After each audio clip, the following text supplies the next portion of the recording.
नमस्कार बच्चों, कैसे हैं आप लोग। अच्छा, लास्ट टॉपिक आपने पढ़ा था फंडामेंटल राइट्स, मौलिक अधिकार। ठीक है, उसी क्रम में अब भाग 4 में पहुंचते हैं, पार्ट 4, संविधान का पार्ट 4, मतलब directive principles of state policy. ये क्या है? ये भाग 4 है, पार्ट 4, संविधान का भाग 4। सिंपली ऐसे भी क्वेश्चन पूछा जाता है कि डायरेक्टिव प्रिंसिपल्स, नीति निर्देशक तत्व संविधान के किस भाग में है। तो स्टार्टिंग से ही भाग 4, मतलब पहले पेज से ही क्वेश्चन स्टार्ट हो गया। आगे बढ़ते हैं। फंडामेंटल राइट्स आपने पढ़े थे। फंडामेंटल राइट्स में क्या था? वो नागरिकों को प्रोवाइड किए गए हैं और उन फंडामेंटल राइट्स को यदि कोई वायलेट करता है, ठीक है, तो वो नागरिक, वो व्यक्ति डायरेक्टली हाई कोर्ट या सुप्रीम कोर्ट जा सकता है। ठीक है, ये आप देख सकते हैं। वहाँ पर जो स्टेट है, जो सरकारें हैं या अथॉरिटीज़ हैं, उनके लिए वो मतलब एक तरीके से नकारात्मक इंस्ट्रक्शंस हैं। मतलब स्टेट क्या नहीं करेगा। फंडामेंटल राइट्स में पब्लिक के, लोगों के अधिकार दिए हैं और राज्य क्या नहीं करेगा, उनको लिमिट, उन पर प्रतिबंध नहीं लगाएगा, कुछ और reason.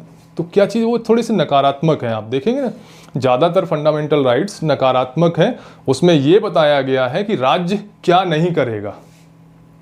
Okay, but directive principles completely positive है, सकारात्मक है। राज्य को क्या करना चाहिए, ये इंस्ट्रक्शंस हैं। बेसिक डिफरेंस समझ गए ना? राज्य को क्या करना चाहिए, ये डायरेक्टिव प्रिंसिपल्स में समाहित है। आगे बढ़ते हैं।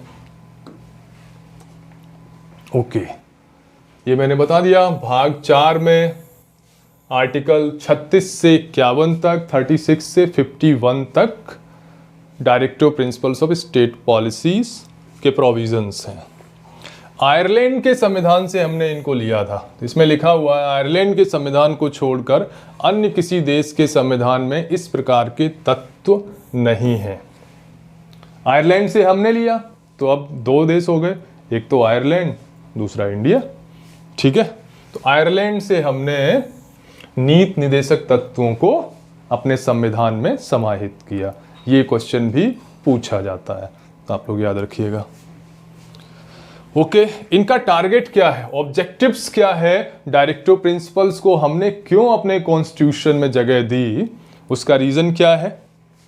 भारत में एक लोक कल्याणकारी राज्य की स्थापना करना, सामाजिक आर्थिक लोकतंत्र की स्थापना करना, मतलब एक वेलफेयर स्टेट इंडिया को बनाना, और सोशल एंड इकोनॉमिक जस्टिस या सोशल और इकोनॉमिक डेमोक्रेसी इस्टेब्लिश करना, ये ऑब्जेक्टिव्स हैं, ये उद्देश्य हैं डायरेक्टिव प्रिंसिपल्स के, नीति निर्देशक तत्वों के।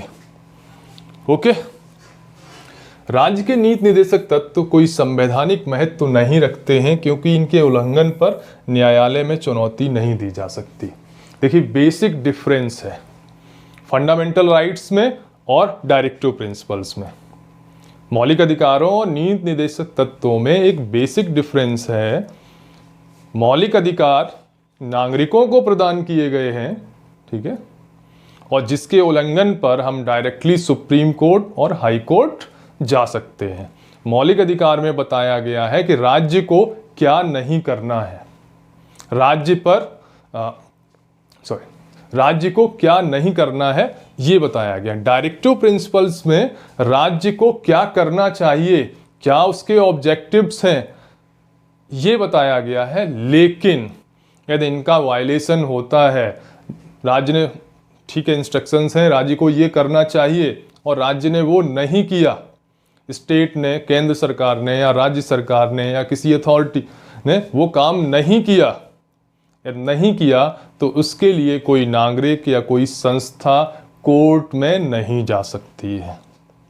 ठीक है, तो संवैधानिक महत्व, यहाँ पर ये वर्ड जो है ना, संवैधानिक महत्व तो नहीं रखते हैं, इसको मैं गलत मानूंगा। इनका इम्पॉर्टेंस है, हमारे कॉन्स्टिट्यूशन में बहुत इम्पॉर्टेंट है। ये एक तरीके से सरकारों के लिए इंस्ट्रक्शंस की तरीके से हैं, एक मापदंड के तरीके से हैं कि सरकारों को क्या करना है, इनको हमेशा सरकारें ध्यान में रखती हैं। लेकिन ये न्यायालय में हम इनके उल्लंघन पर, वायलेशन पर न्यायालय में नहीं जा सकते। तो ये एप्रोप्रिएट वर्ड मैं नहीं बोलूँगा, संवैधानिक महत्व तो नहीं है, ये इस कॉन्टेक्स्ट में है कि हम कोर्ट में नहीं जा सकते, इस कॉन्टेक्स्ट में यहाँ पर लिखा हुआ है। तो डायरेक्टिव प्रिंसिपल्स के बारे में क्लियर हो गया। ये राज्यों के लिए निर्देश हैं कि उन्हें क्या करना चाहिए, लेकिन इनका वायलेशन होता है, राज्य वो चीज़ नहीं कर पाते हैं, तो कोई व्यक्ति, कोई संस्था इसके अगेंस्ट कोर्ट में नहीं जा सकती। ठीक, ये बेसिक डिफरेंस था। Okay, directive principle shall not be enforceable by any court. Article 37 में वही चीज़ जो मैंने आपको बोली, किसी भी कोर्ट में ये वाद योग्य नहीं है, मतलब इनके उल्लंघन पर हम किसी कोर्ट में नहीं जा सकते। ओके, इनका इंपॉर्टेंस क्या है, राज्य के नीति निर्देशक तत्वों का, directive principles of state policy का इंपॉर्टेंस क्या है? ये बहुत ही इंपॉर्टेंट है। अब देखिए, शासन के मूल्यांकन का आधार केंद्र सरकार हो या राज्य सरकार हो, कैसा काम कर रही है, लोगों की ज़रूरतें पूरा कर पा रही है कि नहीं कर पा रही है, बेसिक फैसिलिटीज़ लोगों को दे पा रही है कि नहीं दे पा रही है, स्वास्थ्य हो, शिक्षा हो, रोजगार हो, या और दूसरी स्थितियां जो कि लोगों के वेलफेयर को बढ़ाती हैं, कल्याण को बढ़ाती हैं। तो मूल्यांकन का आधार हो गया। यदि कोई सरकार ऐसा नहीं कर पा रही है तो हम इन्हीं की कसौटी पर कसते हैं। ठीक है। आर्थिक व सामाजिक लोकतंत्र की स्थापना में साय, इसमें डायरेक्टिव प्रिंसिपल्स में सोशल इकोनॉमिक प्रोविजंस हैं, जहाँ पर रोजगार के, लोगों की सहायता के, स्वास्थ्य सहायता के और इससे जुड़े और भी प्रोविजंस हैं। तो इसका मतलब है देश में आर्थिक और सामाजिक लोकतंत्र की स्थापना की कोशिश है, मतलब सामाजिक भेदभाव ना हो, सैलरीज में बहुत ज़्यादा अंतर नहीं हो, अमीर गरीब के बीच में बहुत ज़्यादा खाई ना हो। तो ये सारी चीज़ें बांटने की कोशिश है नीति निर्देशक सिद्धांतों के द्वारा। ठीक है, यहाँ पर वो राज्यों के लिए इंस्ट्रक्शंस इशू करते हैं। तो लोकतंत्र की स्थापना, social and economic democracy establish करने में इनका महत्व है। शासकों को उनके कर्तव्य का बोध का आभास, वही चीज़ जो मूल्यांकन का आधार था। तो केंद्र सरकार, राज्य सरकार, प्रधानमंत्री, मुख्यमंत्री के लिए एक तरीके से इंस्ट्रक्शन तरह काम करते हैं कि वो सही से काम कर रहे हैं कि नहीं कर रहे हैं। यदि नहीं कर रहे हैं तो इनके आधार पर कोई भी कह सकता है कि हमें तो डायरेक्टिव प्रिंसिपल्स में ये चीज़ बोली गई हमारे संविधान में, तो आप पूरा करने की कोशिश करिए। संविधान की व्याख्या में मददगार, देखिए वेलफेयर स्टेट, ऑटोमेटिकली हमारा ऑब्जेक्टिव क्या है संविधान बनाने का, सरकार बनाने का, अलग अलग अथॉरिटीज बनाने का, लास्ट ऑब्जेक्टिव क्या है? जनता का अधिकतम कल्याण, मैक्सिमम वेलफेयर हो जनता का, यही तो है। तो नीति निर्देशक तत्व वही तो बताते हैं कि जनता का अधिकतम कल्याण कैसे हो सकता है। वही इंस्ट्रक्शंस हैं, निर्देश हैं राज्यों के, स्टेट्स के लिए, स्टेट के लिए कि आप ये करिए, इससे लोगों का और ज़्यादा वेलफेयर होगा, और ज़्यादा कल्याण होगा। ठीक है, तो संविधान की व्याख्या में भी मदद करते हैं, क्योंकि इसमें वो चीज़ें हैं जो पब्लिक के लिए, लोगों के लिए, उनके ज़्यादा से ज़्यादा सुख के लिए, वेलफेयर के लिए चीज़ें समाहित की गई हैं। और उद्देश्य जो संविधान का उद्देश्य है वही डायरेक्टिव प्रिंसिपल्स का उद्देश्य है। जनमत की शक्ति, बिल्कुल डायरेक्टिव प्रिंसिपल्स, ठीक है वायलेशन हुआ, किसी सरकार ने डायरेक्टिव प्रिंसिपल्स को पूरा नहीं कर पाया, जो इसमें निर्देश दिए वो पूरे नहीं कर पाए, तो कोर्ट में तो नहीं जा सकता कोई व्यक्ति या संस्था। लेकिन 5 साल के बाद उसके पास सरकार चुनने का अधिकार होता है, वोट देने का अधिकार होता है। यदि किसी ने इन कसौटियों पर खरा नहीं उतर पाया तो उसको वोट नहीं देगा, सरकार को गिरा देगा। तो बहुत ज़्यादा महत्व रखते हैं। तो जनमत का की पावर है इनके पास। यदि इनका वायलेशन यदि कोई कर रहा है और बहुत ज़्यादा कर रहा है तो उसकी सरकार बन पाना थोड़ा सा मुश्किल होगा। तो ये जनमत का शक्ति है इनके पास। राष्ट्र कल्याण की गति में सहायक, ठीक है, ये तो ऑब्जेक्टिव ही है कि हमें अपने देश का कल्याण करना है। देश का कल्याण मतलब लोगों का कल्याण। तीसरा, राजकीय नीति में स्थिरता व समता। ये एक तरीके से इंस्ट्रक्शंस हैं। कोई पॉलिसी बनाएगी सरकार, राज्य सरकार हो या केंद्र सरकार हो, तो हमेशा इनको ध्यान में रखेगी और इनको ध्यान में रखे ही एक काफ़ी स्थिर स्टेबल पॉलिसी और ऐसी पॉलिसी जो बाइज्ड नहीं है वो बन पाएगी। तो बहुत ज़्यादा महत्व है, जनमत की शक्ति है इसके पास। जो सरकारें नीति निर्देशक तत्व को कंप्लीटली इग्नोर कर देंगी तो उनका सत्ता में दोबारा आना मुश्किल होगा। आगे बढ़ते हैं। राज्य के नीति निर्देशक तत्वों को उनकी प्रकृति के आधार पर 3 भागों में विभाजित किया जा सकता है। समाजवादी सिद्धांत, सोशलिस्ट प्रिंसिपल्स जहां पर अमीर और गरीब की खाई को पाटने की कोशिश होती है, ठीक है, तो उस तरह के प्रिंसिपल्स इसमें हैं। गांधीवादी सिद्धांत, जो गांधी ने कुछ सिद्धांत दिए थे, वो सिद्धांत इसमें समाहित हैं। और इसके अलावा फिर उदार बौद्धिक, जो लिबरल कॉन्सेप्ट रखने वाले जो है वो थ्योरीज इसमें हैं। ओवरलैपिंग भी है। ओवरलैपिंग का मतलब बहुत से समाजवादी सिद्धांत गांधीवादी सिद्धांत के अंतर्गत आते हैं और बहुत से गांधीवादी सिद्धांत समाजवादी सिद्धांत से मैच करते हैं। तो ओवरलैपिंग है, वो हम आगे डिस्कस करेंगे। ठीक, मैं बताता जाऊंगा कौन सा समाजवादी और कौन सा गांधीवादी के काफ़ी नज़दीक है। अब देखते हैं इनके। हाँ, डायरेक्टिव प्रिंसिपल्स, आर्टिकल 38 से हम स्टार्ट करते हैं। राज्य लोक कल्याण की अभिवृद्धि के लिए सामाजिक व्यवस्था बनाएगा। राज्य मतलब स्टेट। स्टेट की डेफिनीशन जो फंडामेंटल राइट्स के लिए थी, हमने आर्टिकल 12 में जो डेफिनीशन पढ़ी थी, वही डेफिनीशन यहाँ पर डायरेक्टिव प्रिंसिपल्स में भी है। तो राज्य की कोशिश क्या होगी? ज़्यादा से ज़्यादा लोगों का कल्याण हो, वेलफेयर हो। मैक्सिमम वेलफेयर के लिए सोशल सिस्टम डेवलप करेगा स्टेट। यदि नहीं कर पाता है तो कोर्ट नहीं जा सकते, ठीक है। लेकिन आपके पास वोट का राइट तो है। कोर्ट नहीं तो वोट तो है, कोर्ट नहीं तो वोट तो है। यदि कोई सरकार यदि आपसे किए हुए वादे या आपके मैक्सिमम वेलफेयर से जुड़ी हुई चीज़ों को नहीं पूरा कर पाती है तो आप नेक्स्ट टेन्योर में उसको वोट नहीं देंगे, उसको सरकार से बाहर कर देंगे। तो इतना आसान नहीं है इनको वायलेट करना। फिर अनुच्छेद 39 भौतिक संसाधनों का स्वामित्व व नियंत्रण का इस प्रकार विभाजन हो जिससे सामूहिक सर्वोत्तम रूप से साध्य हो सके। यहाँ पर ये देखिए समाजवादी कॉन्सेप्ट है, ये इसको समाजवादी कॉन्सेप्ट है। मतलब संसाधनों का जो बंटवारा है ना, वो समान तरीके से हो। ऐसा ना हो कि एक व्यक्ति के पास बहुत ज़्यादा संसाधन पहुंच गए और दूसरे व्यक्ति के पास इतने संसाधन भी नहीं है कि वो अपना जीवन निर्वाह कर पाए।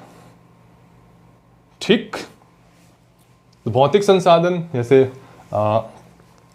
जितनी भी चीज़ें हैं, जैसे ज़मीन का वितरण है, ऐसा ना हो किसी के पास हजारों बीघे ज़मीन है और किसी के पास 1 बीघे ज़मीन भी नहीं है। तो इस तरह के संसाधनों की बात हुई। दूसरी इसमें ये समाजवादी कॉन्सेप्ट है, ठीक है। आर्टिकल 39 समाजवादी प्रिंसिपल्स हैं। पुरुष व स्त्री दोनों को समान। समाजवादी कॉन्सेप्ट का सबसे बड़ा तो यही है। एकदम मार्क्सवाद, कार्ल मार्क्स के सिद्धांत को भी लें तो वो स्त्री और पुरुष को समान बताने की कोशिश करता है और उसको भी समान अधिकार की बात करता है। तो वही चीज़ इसमें भी है, स्त्री और पुरुष दोनों को समान कार्य के लिए समान वेतन दिया जाए। महिला व पुरुष श्रमिकों के लिए स्वास्थ्य समता का दुरुपयोग ना हो, ठीक। ऐसी स्थिति में उनको काम ना करना पड़े जहाँ पर इनह्यूमन कंडीशन हो और छोटे बच्चों को काम पर लगाया हो, इस तरह का ना हो। बच्चों के स्वस्थ विकास के लिए अवसरों को सुरक्षित रखना, ये 42वें संविधान संशोधन से ये लाइन जोड़ी गई। बच्चों के स्वस्थ विकास के लिए अवसरों को सुरक्षित रखना, बच्चों का यूथ का डेवलपमेंट सही से हो, उनका एक्सप्लॉयटेशन ना हो, ये भी स्टेट सुनिश्चित करेगा। 39 में ही एक आर्टिकल जोड़ा गया 39A या 39 का, समान न्याय और निःशुल्क विधिक सहायता। ये ओरिजिनली हमारे संविधान में नहीं था, ठीक है, ये 42वें संविधान संशोधन से जोड़ा गया, समान न्याय और निःशुल्क विधिक सहायता। बहुत सारे ऐसे व्यक्ति हैं जो लॉयर नहीं रख सकते, कोर्ट में जाएं तो कैसे अपना केस लड़ेंगे, तो इसके लिए हमारे इसमें प्रोविज़न था और फाइनली इसको इम्प्लीमेंट भी कर दिया गया और नालसा एक अथॉरिटी बना दी गई।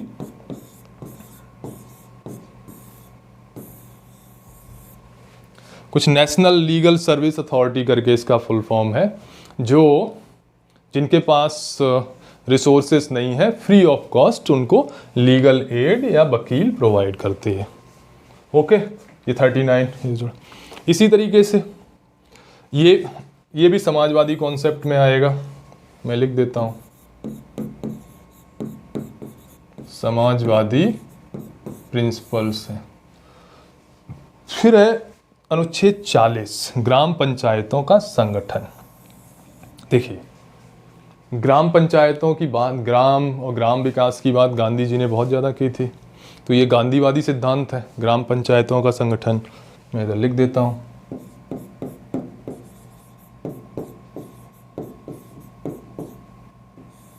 गांधीवादी प्रिंसिपल। और इसको देखिए हमने अपनाया भी, ये डायरेक्टिव प्रिंसिपल्स में था, सरकार माने या ना माने, इसको बढ़ावा दे या ना दे, कोर्ट में तो हम जा नहीं सकते, लेकिन देखिए ये माने गए। हम जो हमारा 1992 में संविधान संशोधन हुआ और 2 अनुसूचियां जोड़ी गई, 11वीं और 12वीं, और संविधान संशोधन कौन सा था, 73वां और 74वां।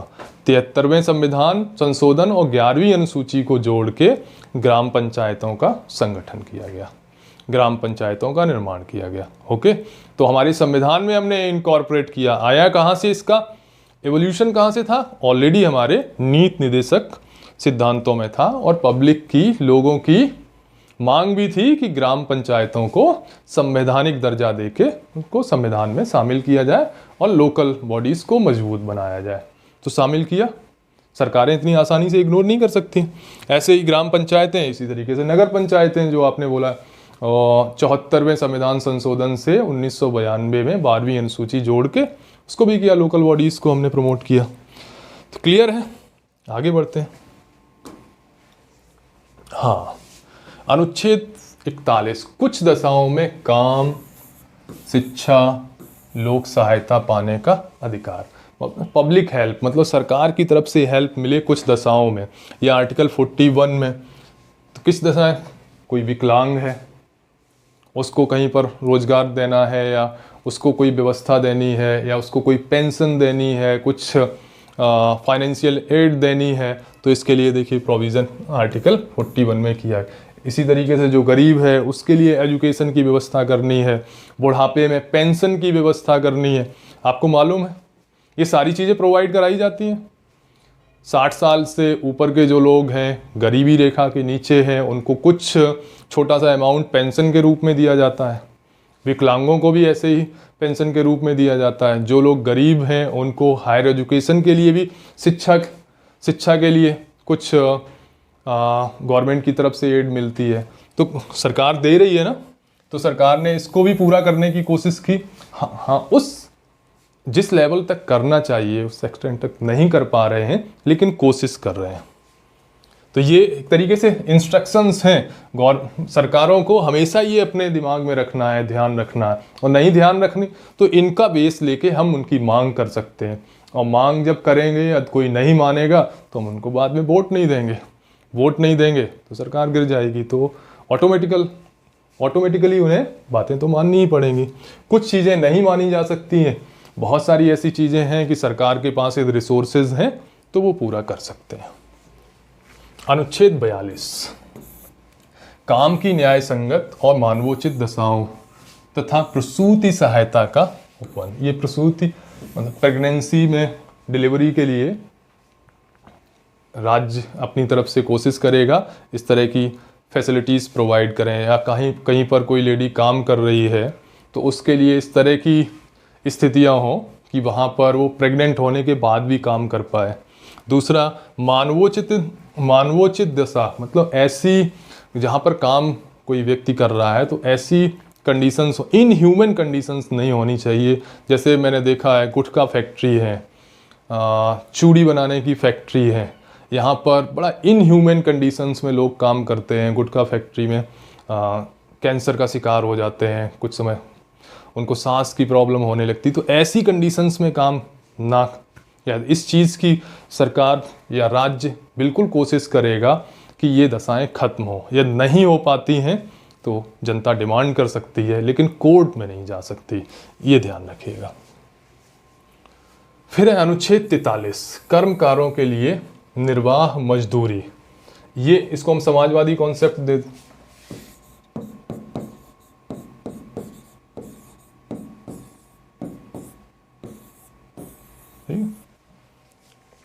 और उद्योगों में प्रबंधन में ये भी समाजवादी। राज्य सहकारी समितियों के स्वैच्छिक गठन, स्वायत्त कामकाज, लोकतांत्रिक नियंत्रण और पेशेवर प्रबंधन को बढ़ावा देने का प्रयास करेगा। ये देखिए समाजवादी और गांधीवादी दोनों मिक्स हैं इसमें।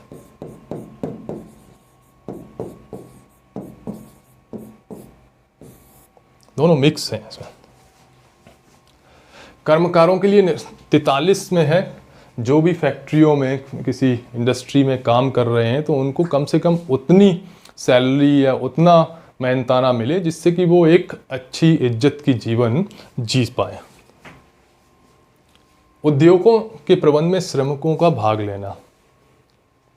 उद्योगों का जो प्रबंधन है उसमें श्रमिकों की भी भागीदारी हो, इसीलिए यूनियन बना के या किसी और तरीके से उनकी भागीदारी सुनिश्चित भी की गई है। तो ये समाजवादी वो हो गया। राज्य सहकारी समिति, ये I think 97th constitutional amendment से जोड़ा गया, 97 संविधान संशोधन से जोड़ा गया। इसमें क्या सहकारी समितियों को, ये क्वेश्चन पूछा जा सकता है क्योंकि अभी हाल में ही सहकारिता मंत्रालय बनाया गया है। तो ये 43B आपके लिए इम्पॉर्टेंट हो जाता है। अभी 3 दिन पहले की बात है, मैं उस प्रोग्राम में शामिल था जब राष्ट्रपति जी सभी मंत्रियों को शपथ दिला रहे थे। तो उसमें फिर मैंने पढ़ा था कि सहकारिता मंत्रालय भी इन्होंने एक नया मंत्रालय बनाया है। ठीक है, तो आप ये ध्यान रखिएगा, ये काफ़ी इंपॉर्टेंट क्वेश्चन हो जाता है। या काफ़ी इंटेलिजेंट यदि एग्जामिनर होगा तो ये क्वेश्चन देगा। राज्य 43B या 43B, राज्य सहकारी समितियों के स्वैच्छिक गठन, मतलब ऑटोनोमस और स्वायत्त कामकाज, लोकतांत्रिक नियंत्रण और पेशेवर प्रबंधन को बढ़ावा देने का प्रयास करेगा। तो ये आप देखते हैं ना, सारी चीजों की सरकार करने की कोशिश करती है।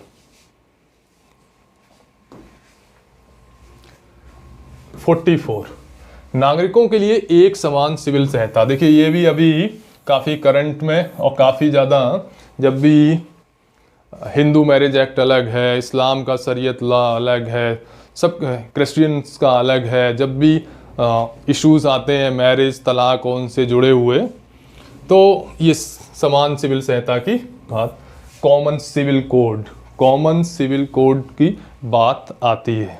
ठीक है, काफ़ी विवाद का विषय भी है। अभी दिल्ली हाई कोर्ट ने के एक जज ने, एक न्यायाधीश ने अभी हाल में ही एक ऑर्डर पास किया कि कॉमन सिविल कोड होना चाहिए, और केंद्र सरकार को भेजा भी है कि इस पर विचार करें और इस पर आगे कार्रवाई सुनिश्चित करें। तो ये भी इंपॉर्टेंट हो गया। Article 44 common civil code. अनुच्छेद 45, 6 साल से कम आयु के बच्चों के लिए देखभाल व निःशुल्क और अनिवार्य शिक्षा का उपबंध। ओरिजिनली ये नहीं था, ओरिजिनली था 45 में 6 से 14 साल के बच्चों के लिए निःशुल्क शिक्षा का प्रबंध राज्य द्वारा किया जाना चाहिए, ये था। फिर ये क्यों भाषा आ गई? क्योंकि 2002 में 86 संविधान संशोधन हुआ, 86वां संविधान संशोधन 2002, 86वां 86 कॉन्स्टिट्यूशनल अमेंडमेंट से आर्टिकल 21A जोड़ा गया मौलिक अधिकारों में, फंडामेंटल राइट्स में, और 6 से 14 साल के बच्चे के लिए निःशुल्क शिक्षा अनिवार्य कर दी गई और वो फंडामेंटल राइट बना दिया गया। मतलब अब यदि राज्य 6 से 14 साल के बच्चों को निःशुल्क शिक्षा प्रोवाइड नहीं कर पाता है तो कोई भी व्यक्ति, संस्था उसके बिहाफ में या वो स्वयं सुप्रीम कोर्ट या हाई कोर्ट जा सकता है। तो जब मौलिक अधिकार बन गया तो फिर डायरेक्टिव प्रिंसिपल्स में वो 6 से 14 साल का निःशुल्क शिक्षा अनिवार्य करने का कोई औचित्य नहीं रह गया था। तो फिर चेंज करके क्या कर दिया गया, 6 साल से कम आयु, मतलब 6 से 14 का तो ठीक है निःशुल्क हो गया, वो तो मौलिक अधिकार बन गया। तो 6 साल से कम आयु के बच्चों के लिए देखभाल व निःशुल्क व अनिवार्य शिक्षा जो बेसिक होती है ना स्टार्टिंग में, प्री प्राइमरी या जो बोलेंगे 3 साल 4 साल 5 साल 6 साल के बच्चे के लिए आंगनबाड़ी और वहाँ पर जो व्यवस्था करेंगे, तो वो चीज़ है 6 साल से कम आयु के बच्चों के लिए ये प्रोविज़न हो गया अब अनुच्छेद 45 में। अब आर्टिकल 46 अनुच्छेद 46, अनुसूचित जातियों, जनजातियों और अन्य दुर्बल वर्गों के लिए शिक्षा और अर्थ संबंधी हितों में अभिवृद्धि की राज्य कोशिश करेगा। देखिए इसको हमने फंडामेंटल राइट में भी इनकॉर्पोरेट किया है। आर्टिकल 16 में क्या एक्सेप्शन है कि SC ST और OBC को हम सरकारी रोजगार में आरक्षण देंगे, तो वो इनकॉर्पोरेट हो गया ना फंडामेंटल राइट में। वो आर्टिकल 16 का एक्सेप्शन है, अपवाद है, उसमें शामिल किया गया। तो ये भी राज्य की कोशिश होगी शिक्षा की, उनकी इकोनॉमिक कंडीशन को अच्छा करने की कोशिश करेगा राज्य। अनुच्छेद 47, पोषाहार स्तर, मतलब लोगों को अच्छा खाना मिले, अच्छी डाइट मिले, उनके खाने में खनिज, पोषक तत्व वो सारे हों, इस तरह की उसका पोषाहार स्तर हो, जीवन स्तर उसका अच्छा हो, करने के लिए लोक स्वास्थ्य की फैसिलिटी उसको प्रोवाइड की जाए, फ्री में उसको स्वास्थ्य सेवाएं दिलाई जाएं। इसमें एक पॉइंट और है कि मादक पदार्थ, शराब और इन सब के सेवन को हतोत्साहित करेगा राज्य, मतलब ये चीज़ें ना बेची जाएं, ये भी कोशिश करेगा। बट ऐसा तो हो नहीं रहा, लेकिन ऐसा भी है कि इसके वायलेशन पर हम कोर्ट में तो जा नहीं सकते। हमारा समाज, हमारे लोग और ज़्यादा जागरूक होंगे और उसके खिलाफ आवाज़ उठाएंगे। जैसा आपने देखा ना, कुछ राज्यों को ड्राई स्टेट घोषित कर दिया, गुजरात है, बिहार है, कि यहाँ पर शराबबंदी है, शराब या मादक पदार्थ नहीं बेचे जाएंगे, राज्य अपनी तरफ से प्रमोट नहीं करेगा। तो ये कहीं ना कहीं नीति निर्देशक तत्वों का ही को फॉलो कर रहे हैं। ठीक है, तो आर्टिकल 47 में ये भी है कि शराब और मादक पदार्थों को राज्य हतोत्साहित करेगा, इनकी बिक्री को। तो 47 हो गया। अनुच्छेद 48, कृषि और पशुपालन का संगठन। एग्रीकल्चर में वैज्ञानिक विधियां लेके आए, नए तरीके, खादों के को और एडवांस बनाया जाए, कुछ और टेक्निकल चीज़ों को लेके आया जाए जिससे कि एग्रीकल्चर प्रोडक्ट और अच्छे हों। ये राज्य की कोशिश होंगी और कोशिश की भी है राज्य ने। नस्लें सुधार की हैं बहुत, जैसे गेहूं में आपने देखा होगा हरित क्रांति जब आई तो उस समय क्या है, गेहूं का जो बीज था वो बहुत ही ज़्यादा एडवांस किस्म का, जो नॉर्मन बोरलाग करके थे ना, जिनको हरित क्रांति का जनक माना जाता है, तो उन्होंने गेहूं के एक उसकी खोज की थी जिससे पैदावार बहुत ज़्यादा हो जाती थी। पशुपालन का संगठन, मतलब पशुओं की अच्छी नस्लें हों, ये भी राज्य की कोशिश होगी। तो ये 48 में 42वें संविधान संशोधन से 48A 48 का को भी जोड़ा गया।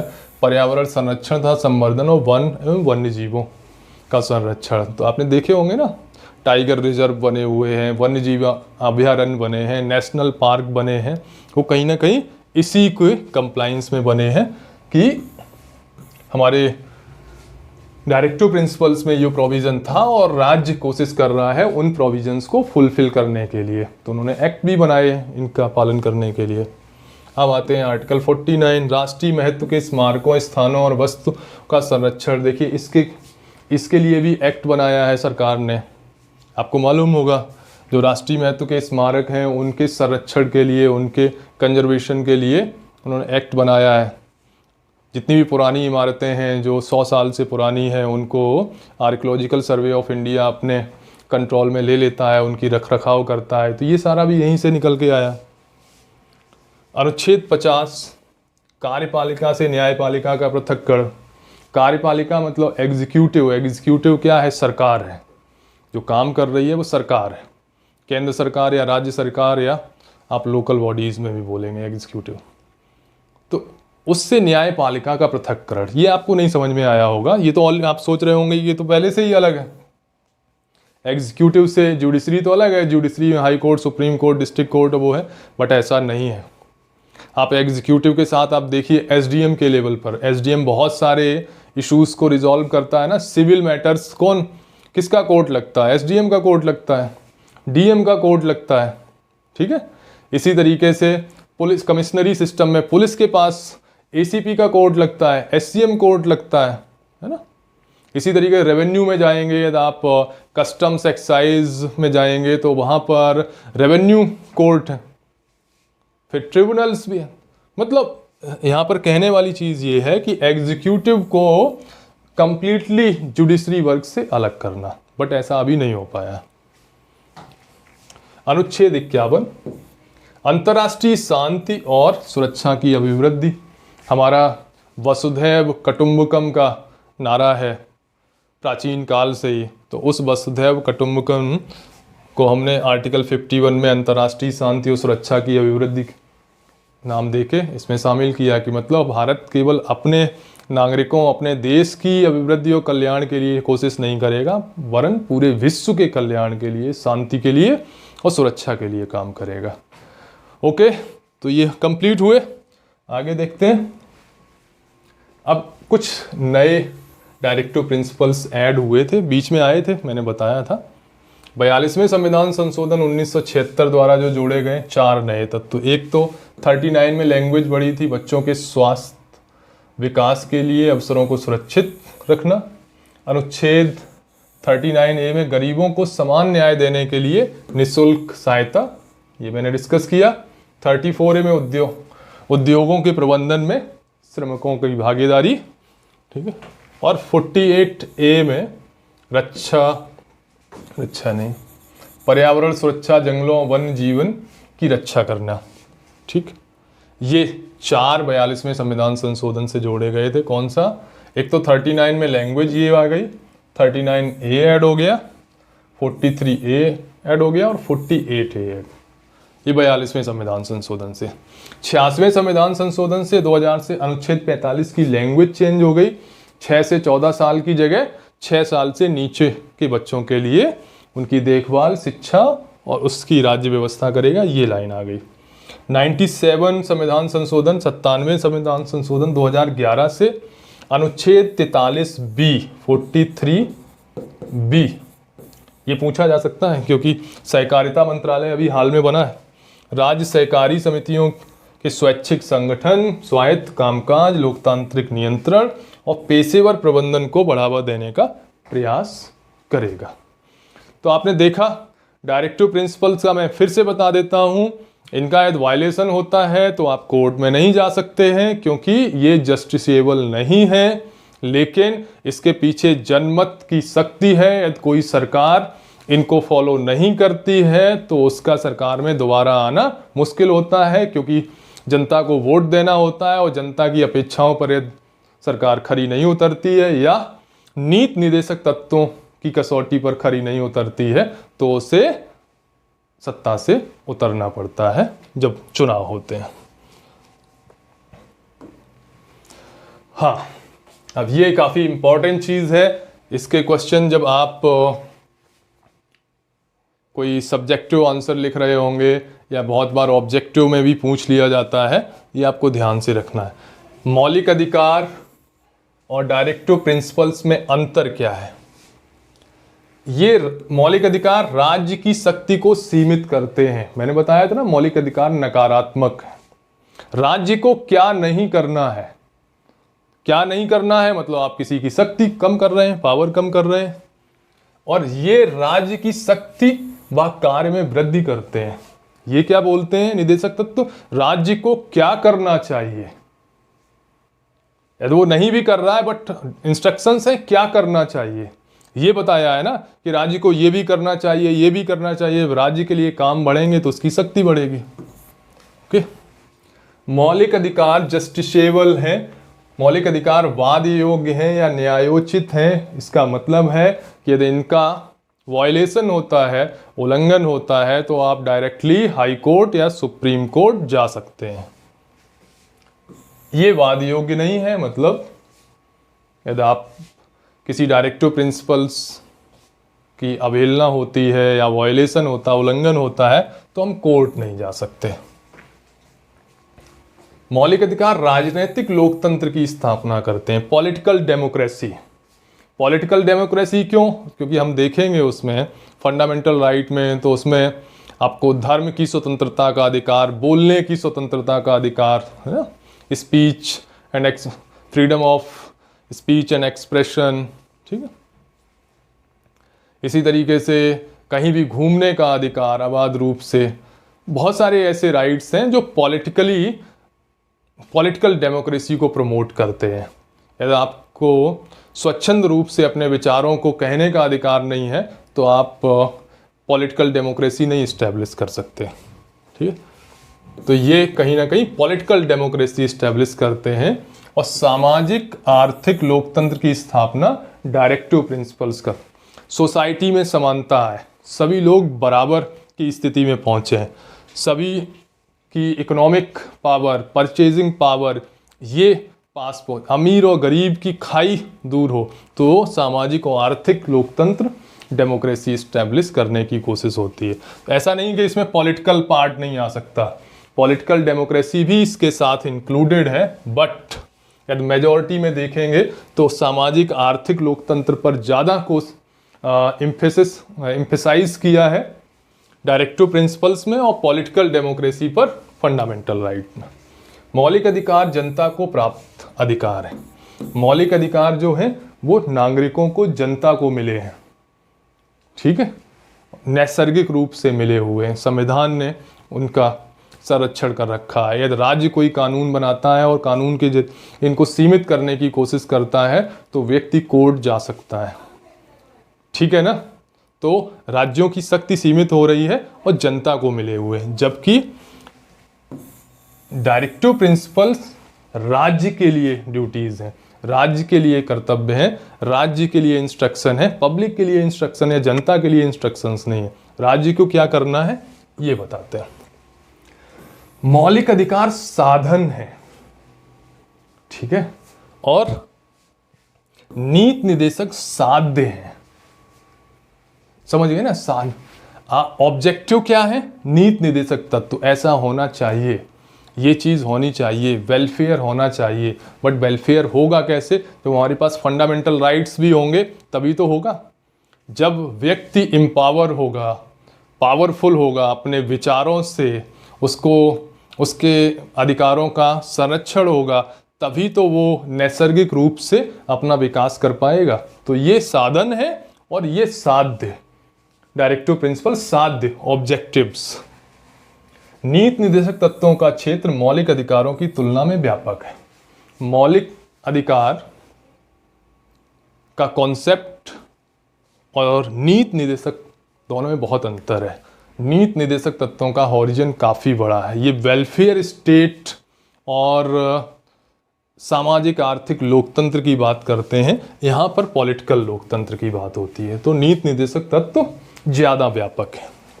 मूल अधिकार वैधानिक दृष्टि से बाध्यकारी है, दैट मीन्स इन्फोर्सिबल है। यदि वायलेशन होता है तो आप कोर्ट में जा सकते हैं, सुप्रीम कोर्ट या हाई कोर्ट में जा सकते हैं। तो इसलिए बाध्यकारी है, सरकार को मानने ही पड़ेंगे। यदि नहीं मानती है तो व्यक्ति कोर्ट में चला जाएगा। नीति निर्देशक तत्वों के पीछे कोई बाध्यकारी जैसा सिस्टम नहीं है कि वायलेशन हो गया तो कोर्ट में चले जाएंगे, लेकिन उसके पीछे नैतिक शक्ति, मोरल ग्राउंड और जनमत है, ये ज़्यादा बड़ा ग्राउंड है। यदि कोई सरकार लोगों की अपेक्षाओं पर खरा नहीं उतरती है, नीति निर्देशक तत्वों को वायलेट करती है, उनको बेसिक कम्युनिटीज नहीं प्रोवाइड कर पाती है, तो जनता वोट देकर उसको बाहर कर देती है। मौलिक अधिकार अमेरिकी संविधान से प्रभावित हैं, ठीक है, एक फैक्चुअल वो है। और नीति निदेशक तत्व आयरलैंड के संविधान से लिए गए हैं। मौलिक अधिकार अमेरिकी संविधान से लिए गए हैं और नीति निदेशक तत्व आयरलैंड के संविधान से लिए गए हैं।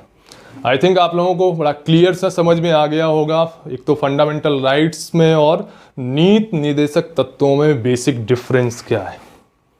आप मेहनत से इन फैक्ट्स को देखिएगा, आपको सारे क्वेश्चंस मेरी पढ़ाए हुए टॉपिक्स से मिलेंगे।